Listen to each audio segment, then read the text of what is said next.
आतंकवादी ऍक्टिव्हिटीज होत्या त्या सातत्यानं आपल्या भारतावर अनेक वेळेला हल्ले करण्याचा प्रयत्न होता.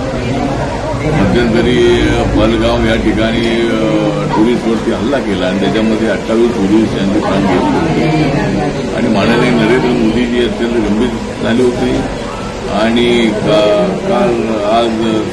काल रात्री या ठिकाणी पाकिस्तानवर पाकव्याप्त काश्मीर या ठिकाणी जिथं आतंकवादी अड्डे आहे हे सगळे उद्ध्वस्त करण्याचा काम आमच्या सैनिकांनी केलेलं आहे, आमच्या एअरफोर्सने केलेलं आहे आणि नरेंद्र मोदी यांनी अत्यंत चांगली भूमिका घेतलेली आहे. त्याबद्दल त्यांचं अभिनंदन.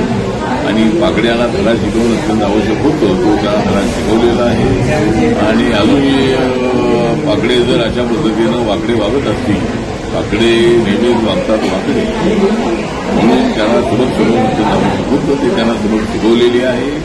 आणि म्हणून माननीय नरेंद्र मोदी यांचे हार्दिक आभार व्यक्त करतो आणि सारी भारताची जनता त्यांच्या पाठीशी आहे. आपण पाकिस्तानला सबक शिकवा अशी देशभराच्या लोकांची मागणी आहे.